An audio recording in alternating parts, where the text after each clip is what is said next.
제목을 한번 같이 읽겠습니다. 시작. 우리의 감사의 제목이신 하나님. 추수감사 주일입니다. 여러분, 지난 한 해 동안 하나님의 인도하심과 채우심과 위로하심에 감사하는 마음으로 이 자리에 서 계실 줄 믿습니다. 그런데 우리가 하나님이 우리에게 주신 것도 감사하지만 하나님 자신이 우리의 감사의 제목이 되어지기를 주님의 이름으로 축원합니다. 여러분, 올 한 해 혹 감사하지 못한 어떤 삶의 문제가 있으십니까? 어려움이 있으십니까? 갈등이 있으십니까? 여러분 아시다시피 저희 가정은 참 올 한 해 참 쉽지 않은 시간들을 보내었습니다. 사실 고백하면 아내가 미국에 있을 때 둘이 싸워가지고 몇 주 동안 전화를 안 한 적도 있습니다. 서로 너무 힘이 들었으니까요. 특별히 아내랑 자주 부딪히는 이슈가 있는데요. 그게 뭐냐 하면 설교 가지고 막 비판할 때 그렇게 속이 상할 때가 있습니다. 그런데요, 요즘은 아내가 무슨 말을 하면 예, 아멘, 알겠습니다 하면서 제가 받아 적습니다. 그렇게 된 아주 특별한 사건이 저희 가정에 있습니다. 그게 뭐냐 하면 끝까지 졸지 않고 잘 들으시면 이제 그 답이 나옵니다. 잘 들어 보시기 바랍니다. 저희가 오늘 읽은 시편 118편은 여러분 감사 캠페인을 잘 참여하신 분들은 첫날 본문이구나 아시게 될 겁니다. 이 시편 118편은 저자를 정확히 알 수가 없습니다. 신학자들이 아마도 다윗이 아니겠나라고 추측할 뿐이죠. 이 시편 118편은 찬양시입니다. 독특한 것은 첫 절과 끝절이 1절과 29절이 동일한 고백을 하고 있습니다. 이런 고백이죠. 1절 29절 말씀입니다. 여호와께 감사하라. 그는 선하시며 그의 인자하심이 영원하미로다. 여호와께 감사하라. 그는 선하시며 그의 인자하심이 영원하미로다. 이 감사라는 단어를 원문에서 찾아보니까 호두라는 단어더라고요. 이 호두라는 단어가 야다라는 2인칭 복수 명령형에서 온 단어예요. 2인칭 복수 명령형인 거죠. 그러니까 야다라는 이 유명한 단어가 있는데 이 단어의 뜻은 손을 쭉 뻗다, 항복하다, 맡기다라는 뜻이 있습니다. 무슨 말입니까? 감사한다는 건 하나님 앞에 손을 뻗고 하나님께 항복하고 하나님께 맡기는 것이 감사한다라는 의미라는 것이죠. 그렇다면 도대체 우리가 믿는 하나님은 어떤 하나님이시기에 우리의 환경과 처지를 초월해서 우리가 손을 쭉 뻗어 항복할 수 있으며 맡길 수 있으며 감사할 수 있는 하나님일까요? 첫째로, 하나님이 우리의 감사의 제목이 되는 이유는 우리가 믿는 하나님은 인자하신 하나님이시기 때문입니다. 약속을 근거로 해서 우리를 사랑하시는 하나님이시기 때문입니다. 오늘 본문 1절에서 4절까지 계속해서 시편 기자는 인자하신 하나님을 찬양합니다. 그런데 이 인자라는 원문의 단어도 참 재밌는 뜻을 가지고 있습니다. 이 하스도라는 단어인데요. 이건 헤세드라는 유명한 단어에서 온 단어입니다. 인자, 자비, 은혜라고 번역되는 단어죠. 그런데 이 헤세드라는 단어에는 독특한 뜻이 있는데요. 한결같이 베푸시는 언약에 입각한 사랑이라는 뜻이 있습니다. 하나님은 우리를 그냥 감정적으로 사랑하시는 것이 아니라 언약에 입각해서 사랑하시는 하나님이시라는 겁니다. 우리처럼 감정이 좋을 때는 사랑했다가 감정이 나빠지면 그 사랑을 거두어 두리는 하나님이 아니라 약속에 근거하여서 우리를 신실히 사랑하시는 하나님이시라는 겁니다. 그 약속이 어디에 있습니까? 이 말씀에 있죠. 그래서 이 말씀을 뭐라 그럽니까? 구약, 신약이라고 말하는 것이죠. 인자하신 하나님을 만나기를 원하십니까?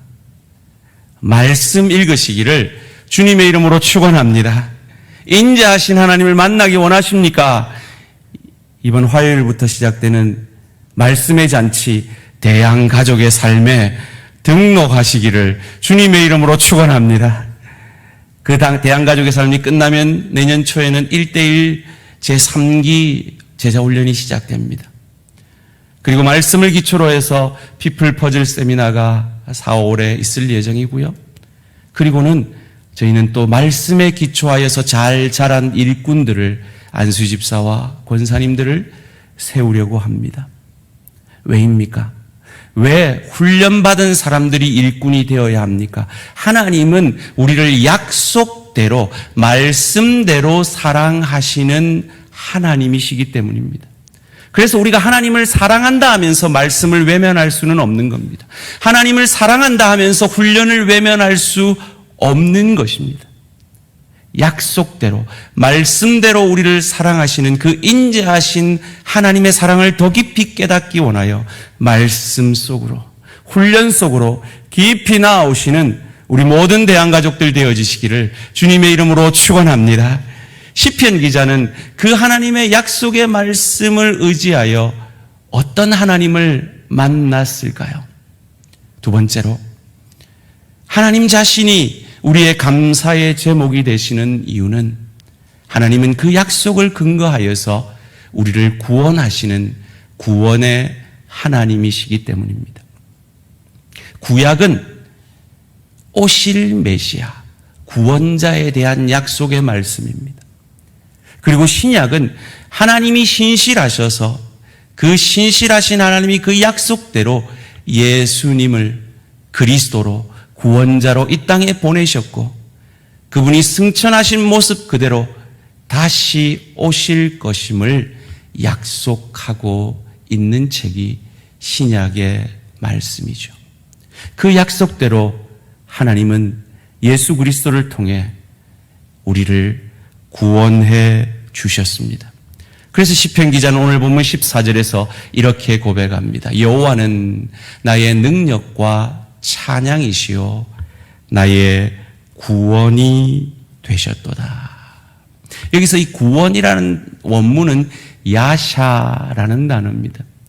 그 야샤가 동사인데요. 그것이 명사가 되면 우리가 잘 아는 예수와 여호수아 예수, 호세아라는 단어가 됩니다. 그래서 예수라는 그 이름은 구원자라는 뜻인 것이요. 지난 금요일에 은혜라는 2022년 최고의 히트곡을 작곡한 이 손경민 목사님이 행복에 대해서 말씀하시면서 이 신명기 33장 29절을 인용하셨죠. 이스라엘아, 너는 행복자로다. 저희 아버님이 이 구절을 너무 좋아하셔서 제가 이 말씀을 많이 들었습니다. 왜 이스라엘의 행복자인가? 그들이 가나안에 들어갔기 때문인가? 아니라는 거죠. 그들은 여전히 광야에 있었습니다. 그들의 소원이 아직 이루어지지 않은 상태였습니다. 그런데도 이스라엘에게 행복자라고 말합니다. 왜냐하면 그들은 출애굽하였기 때문입니다. 구원받았기 때문입니다. 우리가 하나님 자신이 우리의 감사의 이유, 행복의 이유인 이유는 하나님이 우리를 구원하신 하나님이시기 때문입니다. 예수를 믿는다라는 것은 예수라는 인물을 안다라는 것이 아닙니다. 예수를 믿는다는 건 예수라는 인물이 실존 인물이라는 걸 인정하는 그 정도가 아닙니다. 예수를 믿는다는 것은 예수님 아니면 나는 죽습니다. 이 고통 가운데, 이 죄의 고통 가운데 나는 죽을 수밖에 없습니다. 라는 그 고백이 담긴 믿음이 예수를 믿는다는 것입니다. 그래서 오늘 시편 기자는 그 고통을, 예수 없는 그 고통을 오늘 본문 5절 말씀에서 이렇게 고백하고 있습니다. 내가 고통 중에 여호와께 부르짖었더니 여호와께서 응답하시고 나를 넓은 곳에 세우셨도다. 10절 말씀에 또 이렇게 고백합니다. 문나라가 나를 애워쌌으니 내가 여호와의 이름으로 그들을 끊으리로다. 문나라가, 여러분, 한 사람이 나를 미워해도 괴로운데 문나라가, 온 백성들이 나를 애워싸는 이 현실 가운데 있는 이 고백, 이 고통의 고백이 왜 나온 겁니까? 왜 우리 인간은 고통의 삶을 살 수밖에 없습니까? 죄 때문이죠. 하나님의 온전한 다스림이 있던 에덴 동산에서 그 하나님의 온전한 다스림을 외면하고 하나님이 금하신 선악과를 따먹음으로 하나님의 그 권위 밖으로 나온 인간들은 그 죄로 말미암아 고통당할 수밖에 없었고, 땀을 흘려야 먹고 살 수밖에 없었고, 여자들은 고통 가운데 출산하는 그 아픔을 죄 때문에 경험하게 된 것입니다. 이 시편 기자는 우리가 그 죄의 고통 가운데 있음을 고백하고 있는 것입니다. 여러분, 부부 간에 혹은 부모 자녀 간에, 동료 간에, 지체 간에 뭔가 말다툼을 하다가 분명히 내가 잘못한 거 아는데 인정을 안 하는 경우가 있잖아요. 왜 인정을 안 합니까? 내가 그 잘못을 인정하면 그 사람이 나를 정죄하고 비난할 것을 알기 때문이죠. 그리고 그 잘못을 책임질 능력이, 그 죄를 책임질 능력이 내게 없음을 알기 때문에 우리는 죄를 인정하기가, 내가 죄인입니다 고백하기가 어렵습니다. 그런데요, 우리는 하나님 앞에는 그것을 인정해도 됩니다. 인정할 수 있습니다. 왜냐하면 우리가 믿는 하나님은 세 번째로 내 편이 되어주시는 하나님이시기 때문입니다. 나를 정죄할 수 있는 그 상황 가운데 하나님이 내 편이 되어 주시기 때문입니다. 그것을 오늘 본문 6절 7절에서 시편 기자는 이렇게 말합니다. 여호와는 내 편이시라. 내가 두려워하지 아니하리니 사람이 내게 어찌할까. 여호와는 내 편이 되사 나를 돕는 자들 중에 계시니 그러므로 나를 미워하는 자들에게 보응하시는 것을 내가 보리로다. 그런데 여러분, 거룩하신 의로우신 하나님은 인간의 편이 되어질 수가 없습니다. 왜냐하면 인간은 죄 가운데, 고통 가운데 있기 때문이죠. 그런데 하나님이 내 편이 되어주시기 위해서, 저와 여러분을 하나님의 양자로 삼아주시기 위해서 하나님의 친아들을, 짐승 같은 이기적인 삶을 사는 우리의 밥이 되어주시기 위해 2000여 년 전 이맘때 짐승의 밥통에 가장 연약한 아기의 모습으로 누이셨습니다. 그리고 그분이, 죄 없는 그분이 십자가상에서 단 한 번도 헤어진 적이 없는, 단 한 번도 하나 되어지지 않았던 적이 없는 삼위일체의 하나님이신 그 예수가 엘리 엘리 라마 사박다니, 나의 하나님 어찌하여 나를 버리십니까? 라는 그 고백 가운데 하나님 아버지께 버림을 받으셨습니다. 그리고 그 고백을 오늘 시편 기자는 22절 말씀에서 이렇게 고백합니다. 건축자가 버린 돌이 짐 모퉁이의 머릿돌이 되었나니. 하나님으로부터 버림받았습니다. 십자가에 죽었습니다. 우리의 죄를 위해 죽어지셨습니다. 그런데 그분이 사흘 만에 부활하심으로 주의 교회의 머릿돌이, 주춧돌이 되셨습니다. 기독교는 부활의 종교입니다. 이 부활하신 주님을 믿는 종교입니다. 그 부활하신 주님이 우리의 삶의 기준이 되어지는 종교입니다.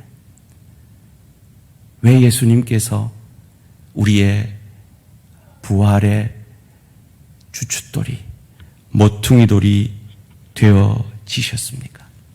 우리로 그 예수를 따라오게 하심입니다. 예수를 죽인 종교 지도자들 앞에서 베드로가 이렇게 고백합니다. 사도행전 4장 11절 말씀 함께 읽습니다. 시작. 이 예수는 너희 건축자들의 버린 돌로서 진 모퉁이의 머릿돌이 되었느니라. 너희는 죽음으로 끝난 줄 알았지, 너희는 버림받음으로 끝난 줄 알았지. 아니야, 하나님이 그를 부활하심으로 교회의 모퉁이돌이, 기준돌이, 주춧돌이 되게 하셨어 라고 베드로는 설교한 것입니다. 그러기에 우리는 이 예수님께 이렇게 외칠 수 있습니다. 25절 말씀 함께 읽습니다. 시작. 여호와여 구하옵나니 이제 구원하소서. 여호와여 우리가 구하옵나니 이제 형통하게 하소서. 구하옵나니 이제 구원하소서. 호시아나, 호산나, 이제 구원하소서. 사랑하는 성도님들, 오늘 이 자리에 아직 예수님을 나의 구주, 나의 하나님으로 영접하지 못하고 믿지 못하신 분이 계시다면, 혹 내가 내 잘못을 인정하면 내 인생, 내 죄 내가 책임질까, 하나님이 나를 미워하실까 걱정되어서 예수를 영접하지 못하고 계신 분이 계시다면 기억하십시오. 하나님은 자기 아들을, 우리를 양자 삼기 위하여 자기 친아들을 버리셨습니다. 그리고 그 버림받은 십자가에서 부활하심으로 신약 교회의 주춧돌, 모퉁이돌이 되게 하셔서 어떤 윤리적인, 어떤 종교적인, 어떤 지식적인, 어떤 물질적인 그 모든 것이 부족하여도 예수께 이제 구하옵나니 나를 구원하여 주시옵소서, 호산나 예수여 고백하며 그 예수를 주로 고백하는 저와 여러분을 구원하여 주시고 저와 여러분의 편이 되어 주시는 하나님이신 것을 믿으시기를 주님의 이름으로 축원합니다. 그로 말미암아 우리에게 어떤 일이 일어났습니까? 오늘 시편 118편의 핵심 구절 19절 20절 말씀을 함께 읽습니다. 시작. 내가 의의 문들을 열지어다. 내가 그리로 들어가서 여호와께 감사하리로다. 이는 여호와의 문이라. 의인들이 그리로 들어가리로다. 아멘. 이 여호와의 문은 1차적으로 성전의 문을 얘기합니다. 여러분, 성전은 아무나 들어갈 수 없습니다. 장애자도 들어갈 수 없고 이방인도 들어갈 수 없었습니다. 그런데 모퉁이돌 대신 예수를 주로 고백하는 저와 여러분이 성전으로 하나님께로 나아갈 수 있게 되었음을 믿으시기를 주님의 이름으로 축원합니다.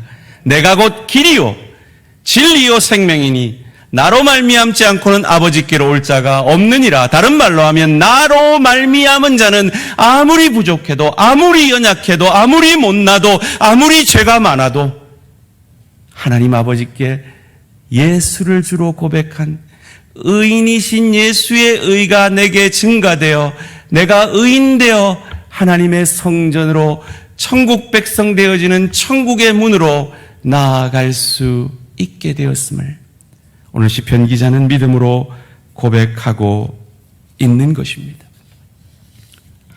사랑하는 성도님들, 이 예수를 주로 고백한 하나님의 자녀들, 천국 백성들에게는 더 이상 저주는 없음을 믿으시기를 주님의 이름으로 축원합니다. 그런데 저주같이 느껴지는 현실의 삶은 우리에게 여전히 있음을 오늘 시편 기자는 18절 가운데 이렇게 고백합니다. 여호와께서 나를 심히 경책하셨어도 죽음에는 넘기지 아니하셨도다. 여호와께서 심히 경책하시는 것 같은 그 인생의 어려움들이 믿는 우리에게도 있다는 겁니다. 여기서 경책이라는 이 원문은 아사르라는 단어인데요. 이 아사르라는 단어와 동일한 의미의 헬라어가 파이데이안이라는 단어가 있습니다. 여기서 파이디온이라는 선교단체가 나왔는데요. 이 자식 만들기라는 뜻입니다. 우리가 당하는 어려움은 저주가 아니라 하나님의 우리를 향하신 자식 만들기입니다. 마치 부모인 우리가 자식을 바로 만들기 위해서 때로 고함치고 때로 회초리를 들고 때로 그 자식을 눈물로 설득하는 것처럼 하나님은 우리의 모든 인생을 통해 우리를 자식 만들기 하고 있음을, 그러기에 그 하나님 자신이 틀려 보이는 우리의 현실의 문제 속에서도 우리는 그 하나님 자신이 우리의 감사의 이유가 되어질 수 있는 것입니다. 예수님께서 우리 안에 계신 모퉁이 돌 되셔서 어떤 일을 이루셨습니까? 그것을 바울은 에베소서 2장 20절에서 이렇게 해석해 냅니다. 너희는 사도들과 선지자들의 구약의 약속의 터 위에 세우심을 입은 자라. 그리스도 예수께서 친히 이 시편 기자가 예언한 고백한 모퉁이 돌이 구원자가 죽음으로 끝난 것이 아니라 부활로 교회의 모퉁이 돌이 기준돌이 되셨느니라. 이 당시의 건축은요, 모퉁이 돌을 하나 정합니다. 그것이 기준돌이죠. 우리말로 하면 추추돌입니다. 그래서 그 비슷한 형태의 돌들을 모아서 건축을 하는 것이 그 당시의 건축 기법이었습니다. 예수로 말미암아 구원 얻은 주의 교회가 그 예수를 닮아가는 하나님의 사람들을 통해 세워져 감을 이어지는 21절, 23절에서 이렇게 말합니다. 그의 안에서 건물마다 서로 연결하여, 교회로서 연결하여, 가정으로서 서로 연결하여 주 안에서 성전이, 그리스도 예수를 닮아가는 성전이 되어가고, 너희도 너희 힘으로는, 너희 노력으로는 안 되지만 성령 안에서 하나님이 거하실 처소가 성전이 되기 위하여 그리스도 예수 안에서, 모퉁이 돌 대신 그리스도 예수 안에서 함께 지어져 가느니라. 함께 지어져 가느니라. 이 함께 지어져 가기 위해 저희는 12월 첫째 주, 둘째 주에 사역 박람회를 계획하고 있습니다. 여러분, 사역이라는 건 함께 지어져 가게 하시기 위해 하나님이 우리에게 주신 특권이며 축복입니다. 제가 우리 모든 성도들에게 예배 구경만 하고 가지 말고 보지만 말고 1인 1사역 하자라고 목 놓아 외치는 이유는 여러분을 통해서 뭔가 유익을 얻고자 하는 것이 아니라 그 사역을 감당함으로 함께 그리스도 예수의 형상까지 지어져 가자 하는 것입니다. 여러분, 누가 비난받는 것을 좋아하겠습니까? 목사가 정말 몇 주를 고민하고 준비해서 설교를 했는데 아무리 사랑하는 아내라도 그 설교를 비판하면 뭐 이게 좀 안 좋았다 하면 마음이 상하죠. 그런데 제가 그 마음을 겸손히 다 내려놓고 요새 아내가 뭔 말하면 제가 받아 적습니다. 아, 그렇구나. 그렇게 된 계기가 있는데요. 어느 날 제가 이 설교 가지고 또 막 이렇게 왈가왈가 하다가 아내가 너무 답답해서 아내한테 제가 이런 말을 혼날지도 모르는데 이 현장감을 살리기 위해서 당시 그대로 대사를 읊어보겠습니다. 이 바보야, 나는 네 편이란 말이야.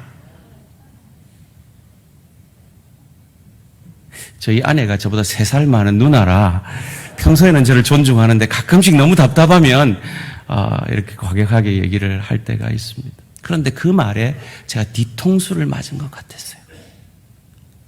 진짜 누가 비판하고 싶겠습니까? 그런데 아내가 제가 더 좋은 설교자가 되기를 원하여서, 그래서 우리 성도들에게 더 유익을 끼치게 하기 위해서 주는 그 말에 대해서 제가 자꾸 방어하고 변호하고 하다 보니까 너무 답답해서 그 말을 한 거죠. 그런데 그 말을 들으면서 저는 하나님 아버지의 마음이 생각이 나요. 우리를 향하여서 이 바보야, 저 들에 핀 풀을 봐, 저 들에 핀 꽃을 봐, 저들도 잎이 시고 목이 시는데 하물며 너희일까 보냐. 이 바보야, 나는 네 편이란 말이야. 나는 네 아버지란 말이야. 라고 우리를 향하여서 답답해하시는 그 아버지 하나님의 마음이 생각이 납니다. 말씀을 맺겠습니다. 여러분, 감사 캠페인 잘 하셨습니까? 못하신 분들 늦게라도 꼭 해보시기 바랍니다. 그 감사 캠페인 이튿날인가요? 담임 목사에게 숙제를 내줬습니다. 성도들을 향하여 20가지 감사의 제목을 설교 시간에 하라는 숙제를 내줬어요. 그래서 그 숙제를 제가 했습니다. 함께 제가 읽겠습니다. 부족한 목회자와 가정을 위해 늘 기도해 주신 감사. 부족한 목사의 설교에 아멘으로 화답해 주신 감사. 자녀의 어려움으로 인한 사모의 부재를 1년 동안 묵묵히 기도함으로 기다려 주신 감사. 새로이 등록하신 성도들이 잘 정착하게 하신 감사. 새벽 기도회, 수요 기도회, 금요 기도회, 골방 기도를 통해 교회와 하나님 나라를 위해 함께 기도하는 기도의 용사들의 기도에 감사. 교육자들 가정과 사무실에 까마귀가 자주 날아옴에 감사. 작은 목사로서 구역원들을 사랑으로 돌아보고 위하여 기도하는 구역장님들께 감사. 구역장님들을 도와 이름 없이 빚도 없이 구역을 섬기며 곧 구역장 되실 권찰님들께 감사. 다음 세대의 영혼들을 위하여 부모의 심정으로 다음 세대를 양육하는 교사님들께 감사. 성도들의 마음을 활짝 열어주는 찬양팀과 성가대의 아름다운 찬양에 감사. 예배의 시작과 끝을 지켜주는 방송팀과 주차관리팀의 헌신과 수고에 감사. 새가족들을 기도와 사랑으로 섬기며 돌보는 새가족팀의 영혼을 향한 헌신에 감사. 맛있는 커피와 음료로 성도들을 사랑으로 섬겨주시는 아모르데이 사역팀의 충성에 감사. 각 전도회 회원들의 귀한 교제와 사역을 위해 앞서 섬겨주시는 임원들의 섬김에 감사. 재정관리, 선교, 실버사역, 안내부, 전도대, 식당 봉사 등 모든 부서에 충성된 섬김에 감사. 주의교회 사역의 현장 구석구석을 이름 없이 빚도 없이 지켜주신 모든 사역자들께 감사. 부족한 목사의 기억력의 부족으로 다 열거하지 못해도 하나님 바라고 섭섭해하지 않으실 귀한 성도님들의 숨은 헌신들과 1인 1사역에 앞으로 동참하실 것을 믿고 미리 감사. 교육자팀과 교회 직원팀의 아름다운 동력과 헌신에 감사. 교회 모든 중대사를 결정하는 무거운 책무 가운데서도 성령 충만함으로 감당하시는 장로님들께 감사. 지금도 부족한 목사와 주의 교회를 위해 눈물로 기도해 주시는 원로 목사님 가정에 감사. 사랑하는 성도님들, 이 20가지 감사의 이면에는 감사하지 못할 갈등이나 어려움도 있음을 우리는 알고 있습니다. 장로님들과의 사이에서 의견이 다를 수도 있고요. 우리 교육자 팀과 회의하면서 때로 열불이 날 때도 있습니다. 각 부서와 사역에서 갈등이 있고 아픔이 있다는 소식도 전해 듣습니다. 그런데 우리가 이 사역의 길을 포기할 수 없는 것은 하나님이 그 사역을 통해 우리로 함께 지어져 가게 하고 계심을 믿기 때문입니다. 그 사역의 현장 가운데, 가정 가운데 우리를 구원하신 그리스도 예수의 그 모퉁이돌 대신 그 그리스도 예수를 담기 위하여 때로 내 모난 부분과 상대방의 모난 부분이 부딪혀 아프지만 깎이어져 감을 통하여서 이 하루살이 같은 한 생애를 마친 이후에 저 좋은 천국을 누리고 즐길 수 있는 실력자로, 인격자로 하늘 상급 우리에게 주시기 원하여 나와 맞지 않는 배우자를 만나게 하셨고, 나와 맞지 않는 부모와 자녀, 동료와 지체들을 만나게 하셔서 나로 깎이어져 그리스도 예수의 형상까지 함께 지어져 가게 하는 이 하늘 축복을 내리시는 그분이 인자하신 하나님, 날 구원하신 하나님, 내 편이 되신 내 하나님인 것을 믿으시고 이 감사의 계절에 그 하나님 자신이 저와 여러분의 감사의 제목이 되어지시는 저와 우리 모든 성도님들 되시기를 주님의 이름으로 축원합니다.